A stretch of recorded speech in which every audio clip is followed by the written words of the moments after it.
ओम ह्रीं अरहं णमोजिनाणं महान तत्ववेत्ता आचार्य श्रेष्ठ गुरुवर श्री उमा स्वामी देव विरचित तत्वार्थ सूत्र अध्याय 5 सूत्र नंबर 38 द्रव्य का दूसरा लक्षण। पूर्व में द्रव्य का एक लक्षण बतलाया।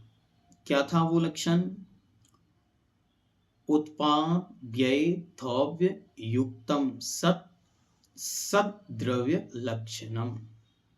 ये लक्षण तो वस्तु की अस्तित्वपने समीचीनता की दृष्टि से लक्षण बतलाया था।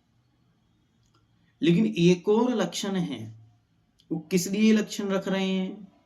क्योंकि वे उस द्रव्य की उपस्थिति, उसकी मौजूदगी को, उसके प्रेजेंस को आपके सामने रखना चाह रहे हैं।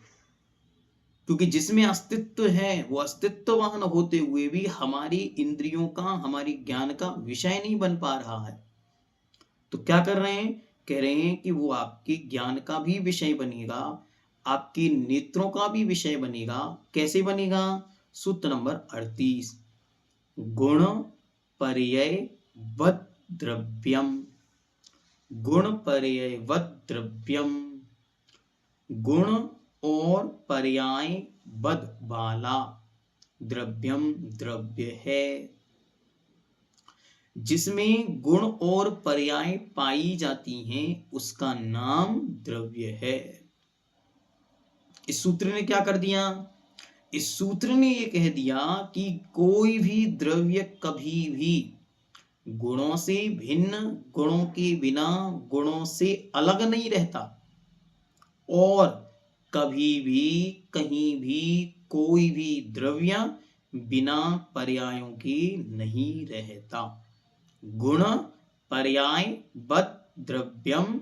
द्रव्य जब जब भी, जहां जहां भी पाया जाएगा वो नियम से, गुण और पर्यायों से युक्त हमेशा रहेगा।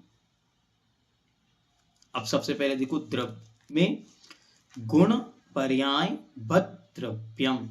सबसे पहला शब्द क्या है? गुण। गुण क्या है? गुण उस वस्तु का नाम है जो किसी वस्तु को अन्य दूसरी वस्तुओं से अलग कर देती है। गुण्यते पृथक क्रियते अनेन इति गुणम। गुण क्या करता है? पृथक कर देता है, अलग कर देता है और उसकी एक स्पेशलिटी को दिखा देता है। लेकिन ये होता कैसे है? तो कह रहे हैं कि द्रव्य की पर्याय पलटने पर भी जो द्रव्य से कभी पृथक ना हो, अलग ना हो, जुदा ना हो, सदा काल हमेशा हमेशा द्रव्य में बना रहे, उसका नाम गुण है। जैसे जीव का ज्ञान गुण निगोद में है तब भी ज्ञान है, नरक में है तब भी ज्ञान है, त्रियंच मनुष्य देव नारकी अरिहंत सिद्ध अवस्था में भी है, ज्ञान है। ज्ञान गुण है, बस उस गुण की पर्याय अलग प्रकार की हैं। निगोदिया के लब्ध्याक्षर प्रमाण है, नारकियों में क्ववधि रूप अथवा अन्नवधि रूप है, मनुष्यों त्रियंशों में अलग है, देवों में अलग है, अरिहंतों के अलग है। अलग अलग भिन्नता उनकी पर्यायों में है, अवस्थाओं में है, लेकिन गुण तो गुण है, वह कभी भी द्रव्य से भिन्न नहीं हुआ। इसलिए आपको कभी भी ऐसा लगे अब हमारा कुछ नहीं रहा, तब महसूस करो एक ज्ञान नाम का गुण ऐसा है जो कभी मुझसे जुदा, भिन्न, पृथक, अलग नहीं हुआ।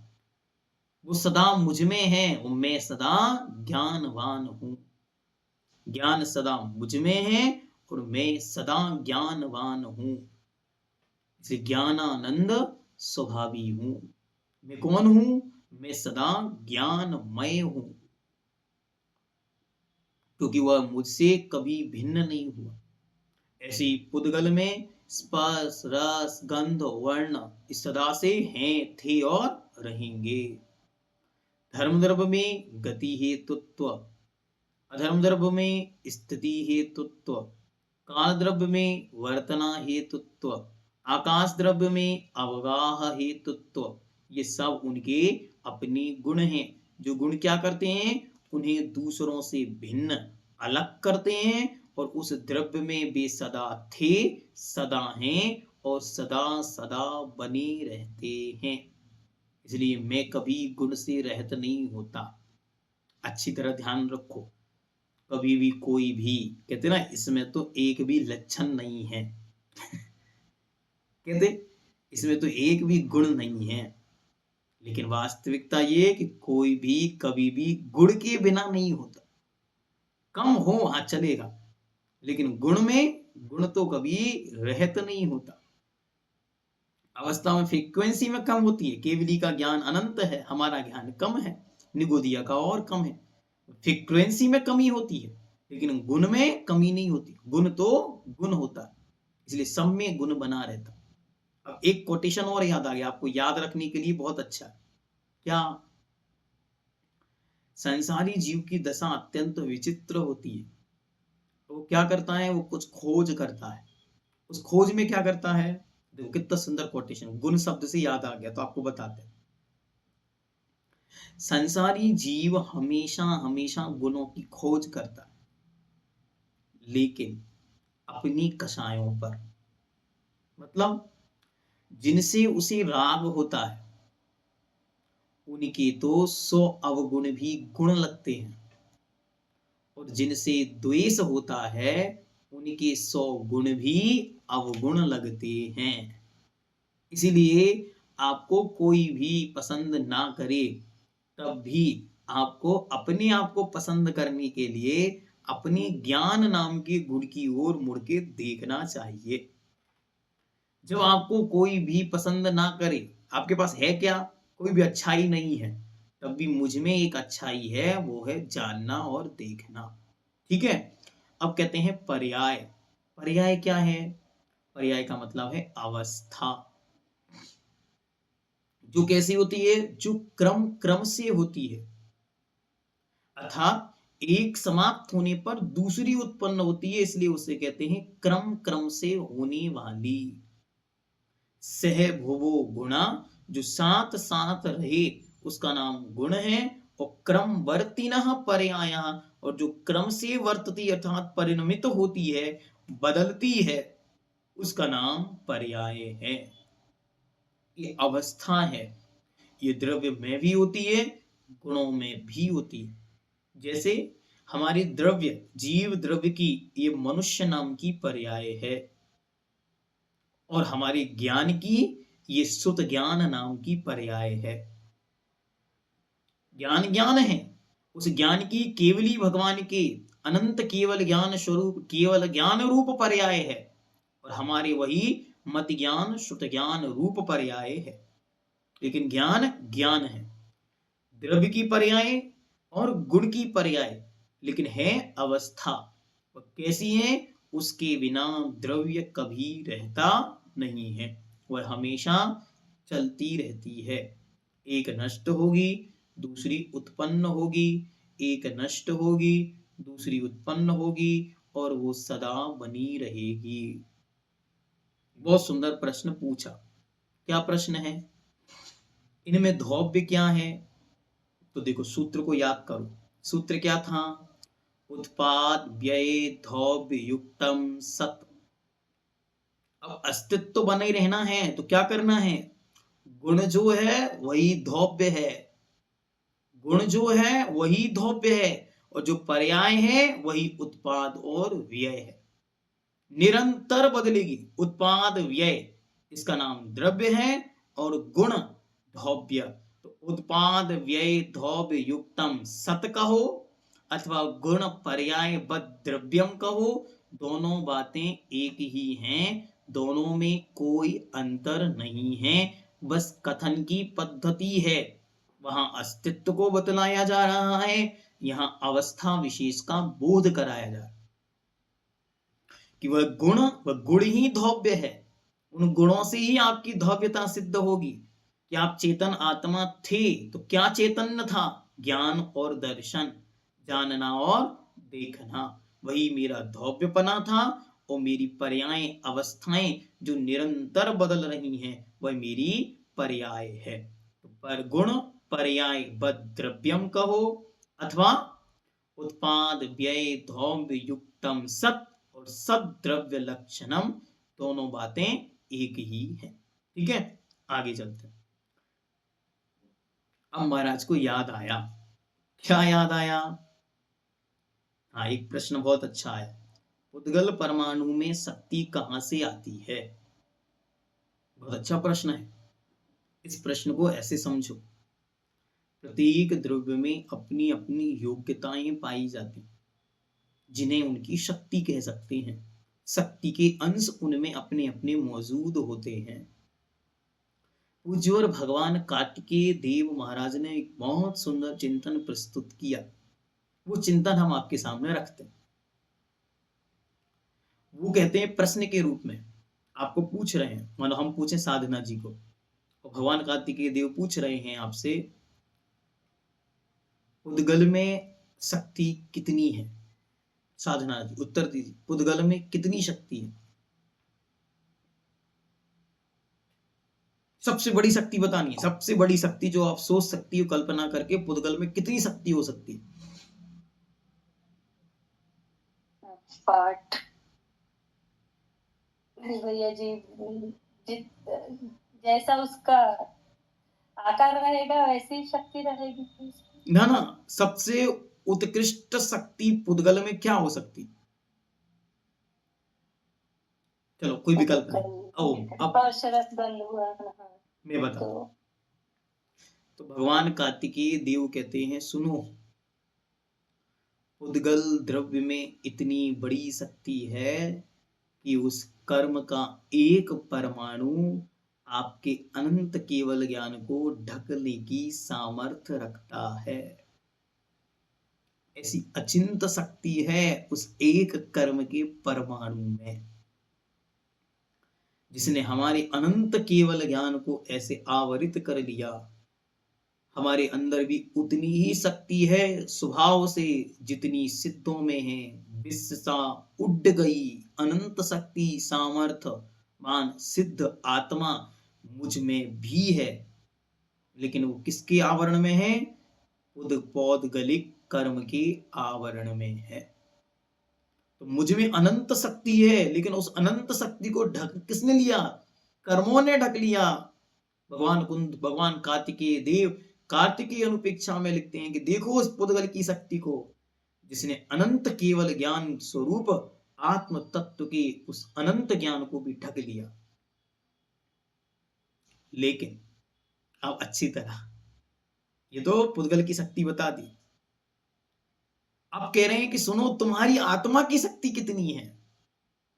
कि मुझ आत्मा की शक्ति इतनी है कि मुझसे पूर्व में अनंत जीवों ने अनंत केवल ज्ञान को प्रकट कर लिया, कर्म को हरा दिया। मुझ जैसे अनंतों ने कर्म को हरा दिया और अपने पुरुषार्थ के बल पर अनंत केवल ज्ञान साम्राज्य को प्रकट कर दिया। तो जैसी शक्ति पुद्गल में है, उस पुद्गल से भी अनंत गुणी शक्ति मुझ आत्मा में है, क्योंकि उस पुद्गल की शक्ति को हराने का सामर्थ्य किसी में है? तो मुझ में है, मुझ में है और मुझ में है। इसलिए कर्म से कभी भी डरना नहीं है। कब? उदय में आने पर। और डरना कब है? बंद करते समय। पूज्य गुरुदेव आचार्य भगवान विद्यासागर जी महाराज हमेशा कहा करते थे, जब जीव कर्म का बंधन करता है तब क्या होता है? तब मुख में पानी होता है, और जब उस कर्म का उदय आता है तब आंखों में पानी होता है। ये अंतर होता है, पानी पानी होता है। कभी मुख में होता है, आनंद आता है, और जब वही उदय में आता है तो घबराहट उत्पन्न करा देता है, डर उत्पन्न करा देता है। अब आते हैं समय पर। समय क्या है? अब महाराज को याद आई, एक द्रव्य छूट गया। कौन सा द्रव्य छूट गया? कालश्च। कालश्च, काल भी द्रव्य है। क्यों? क्योंकि इसमें भी उत्पाद, व्यय, द्रव्य और गुण और पर्यायें पाई जाती हैं। बस अंतर इतना है कि इतना माइन्यूट परिणमन है। हाँ, धर्म, अधर्म, आकाश और काल का, इन सब में प्रति समय परिणमन हो रहा है। इनमें भी अपने गुण पाए जाते हैं। गुण के विषय में तो हमने आपको पहले ही बता ही दिया। धर्म द्रव्य में गति हेतुत्व, अधर्म द्रव्य में स्थिति हेतुत्व, आकाश द्रव्य में अवगाह हेतुत्व, काल द्रव्य में वर्तना हेतुत्व, ये गुण है। और इनकी पर्यायें, इनकी अवस्थाएं भी होती हैं। उत्पाद, व्यय, द्रव्य भी इनमें होता है, लेकिन होता कैसे है? तो उन्होंने लिखा, देवसेन गणी आचार्य भगवान ने आलाप पद्धति के अंदर, अवाग गोचरः अत्यंत सूक्ष्म एक समय वर्ती। होता कैसे है? अघु लघु गुण, अघु लघु नाम के गुण के निमित्त से होता है, लेकिन एक समय में होता है, एक समय वर्ती होता है और अत्यंत सूक्ष्म होता है, इसलिए अवाग गोचर होता है, वचनों का विषय नहीं बनता। तो उनसे कहा, महाराज जानेंगे कैसे? तो अगला सूत्र दिया, आगम अभ्युपगम्य, आगम के निमित्त से जानने योग्य है।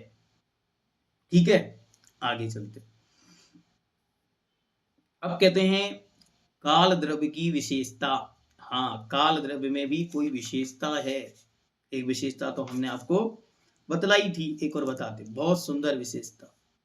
कहते हैं शोनंत समयः, शोनंत समयः, शो अनंत समयः। शो मतलब सा, वह काल, अनंत समयः, वह काल अनंत समय वाला है। वह काल द्रव्य अनंत समयों वाला है। यद्यपि वर्तमान काल मात्र एक समय मात्र ही है। समय मतलब the smallest unit of time. तो प्रति क्षण केवल वर्तमान काल कितना बड़ा होता है? एक समय प्रमाण मात्र। लेकिन भूत, भविष्य और वर्तमान की अपेक्षा वह काल अनंत समयों वाला है। काल को मापने की सबसे छोटी इकाई का नाम समय है। वही काल का परिमाण जो है हम माप पा रहे हैं, वो कैसे? व्यवहार काल से। निश्चय से तो उसे मापा ही नहीं जा सकता। कोई मापने का कोई उपाय नहीं है उसको, कोई तराजू पर वो तुलता नहीं है। वह तो निरंतर प्रति समय परिणमनशील है। कैसा है? तो भगवान बहुत सुंदर शब्दों में नेमिचंद देव ने दिया, एक एक के जेठियाहु एक एक का रैणाणम राशि मेव ते कालाणु असंख दब्बाणी। संपूर्ण लोक में इस तरीके से जो लोक है, इस लोक में ऊपर से लेकर नीचे तक जो असंख्यात प्रदेश हैं, उन एक एक प्रदेश पर एक एक काल का अणु स्थित है। एक एक के ठियाहु एक एक का। कैसे? रैणाणम राशि में, रत्नों की राशि के समान। रत्नों की राशि से क्या तात्पर्य है? जैसे रत्नों की राशि आपस में एक दूसरे के सटी हुई रहने पर भी एक दूसरे में मिलती नहीं, टच होने पर भी एक दूसरे रूप नहीं होती, ऐसे ही ये काल के अणु ऐसे संपूर्ण लोक प्रदेशों पर स्थित हैं, लेकिन फिर भी वे कभी एक दूसरे में मिलते नहीं, एक दूसरे रूप होते नहीं। कैसे हैं? देखो, बहुत अच्छी तरह समझो। जैसे आपके पास जर्किन का अथवा डायमंड का नेकलेस है, ठीक है, तो उस डायमंड के नेकलेस पर जैसे एक एक डायमंड चिपका हुआ है, वो एक एक डायमंड अपने आप में स्वतंत्र है। एक एक डायमंड अपनी में पृथक पृथक अलग अलग है, बस ऐसे ही वे काल के अणु संपूर्ण लोकाकाश के असंख्यात प्रदेशों पर एक एक चिपके हुए हैं और निरंतर स्वयं में वे परिणमनशील हैं, अपने में स्वयं वे परिणमन कर रहे हैं और वे अन्य द्रव्यों के परिणमन के साक्षी हैं, साथ ही साथ सहयोगी निमित्त कारण है। कार्य करा नहीं रहे वो परिणमन कि काल खराब है तो सब परिणमन हो रहा है, काल हमको घुमा रहा है, हम थोड़ी ना घूम रहे हैं, नहीं, काल द्रव्य परिणमन का सहकारी कारण है, परिणमन कराता नहीं है। और जो निश्चय काल है उसकी आप गणना नहीं कर सकते, गणना केवल व्यवहार काल की होती है। जैसे हमने बहुत सुंदर उदाहरण आपको पहले भी रखा था कि एक बच्चा है और उत्पन्न हुआ, आपने उसको देखा नहीं, कुछ महीनों बाद सालों बाद आपने उसको देखा, अरे इतना बड़ा हो गया, तो उसकी मां फटाक से कहती है 6 महीने का हो गया।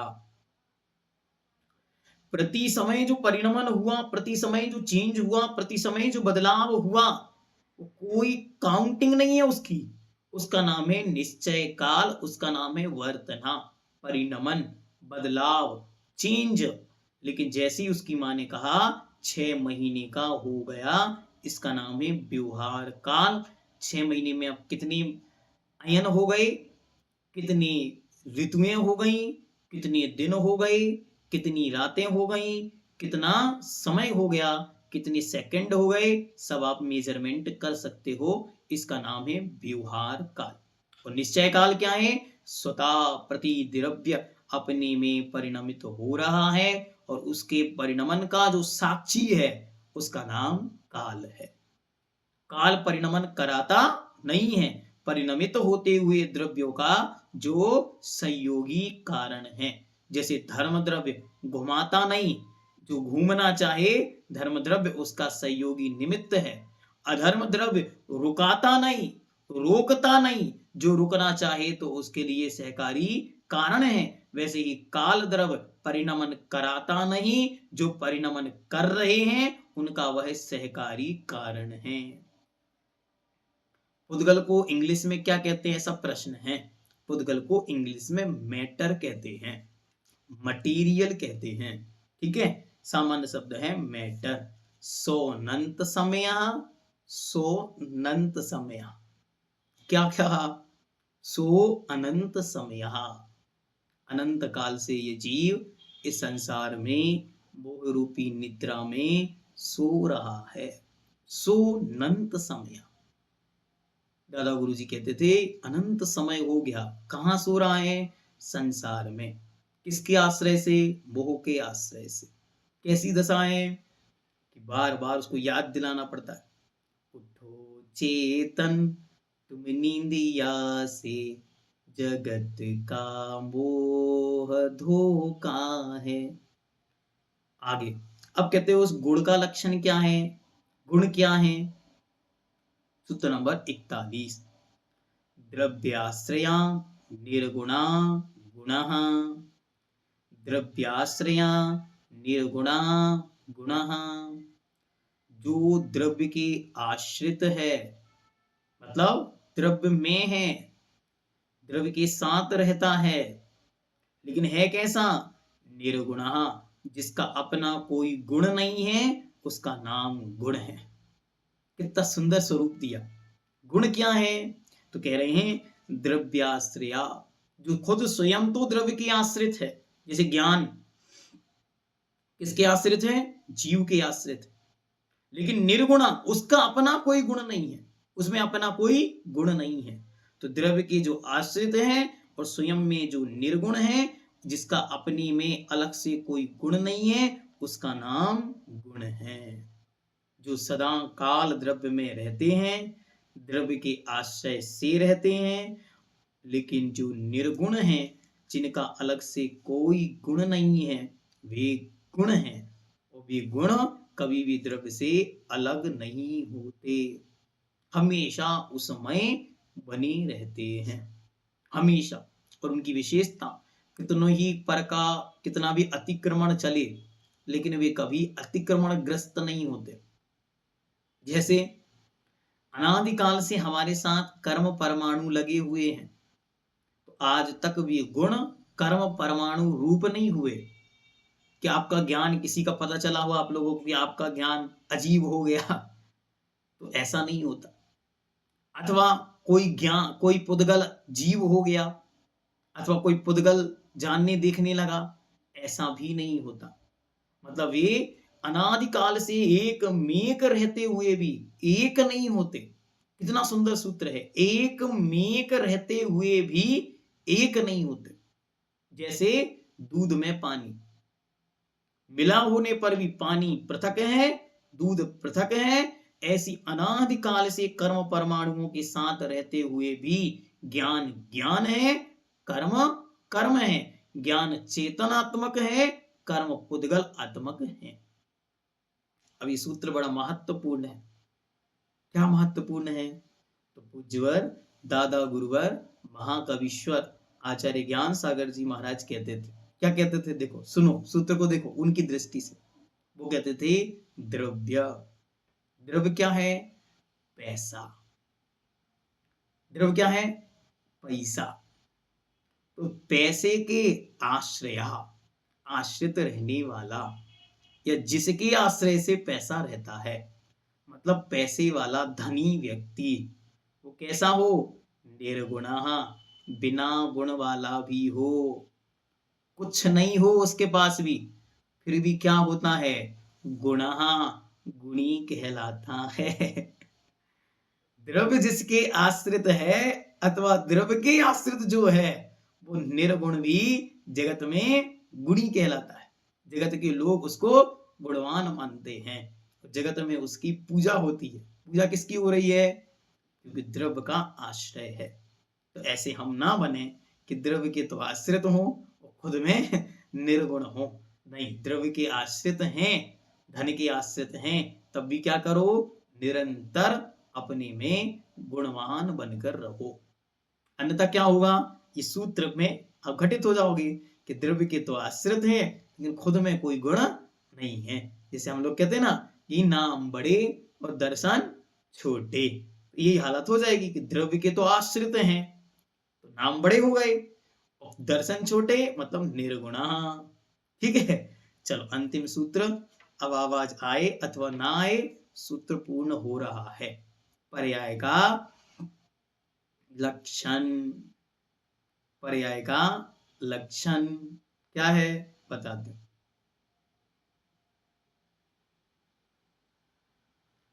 तद्भावः परिणामः, तद्भावः परिणामः।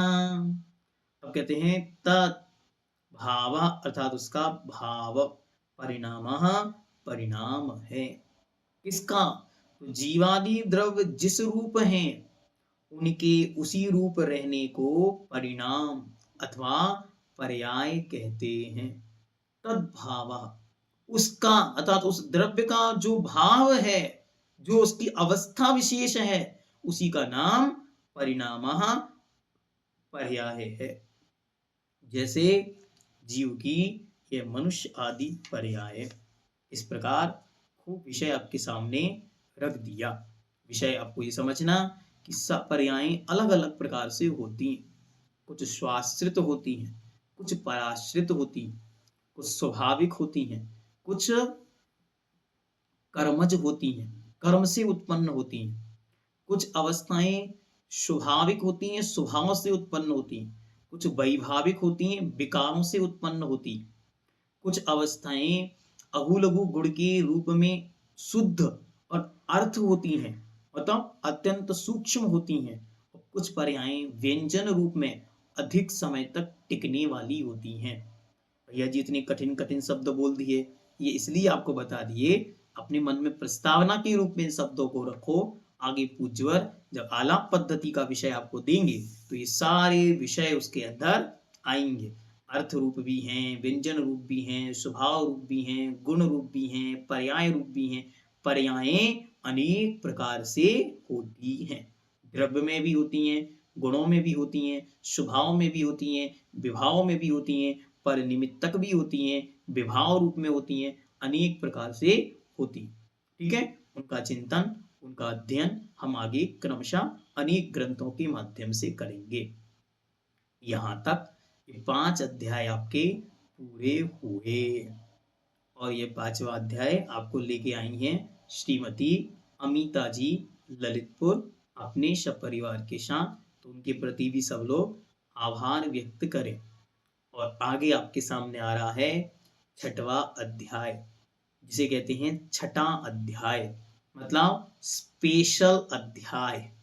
हाँ, इसमें स्पेशलिटी क्या है वो आपको जब इसका अध्ययन प्रारंभ करेंगे तो अब आपको बतलाएंगे। तो क्रमशः बने रहिए। हाँ, एपिसोड अभी ब्रेक है, ब्रेक के बाद कंटिन्यू 5 अध्याय अभी बाकी हैं। ठीक है, जैनम जयतु शासनम। आपकी यात्रा यहाँ तक आई, इसके लिए आपको आभार, और आगे भी यह मंगलमय चले इसके लिए आपको शुभकामनाएं, बधाई, अनुमोदना। जैनम जयतु शासनम।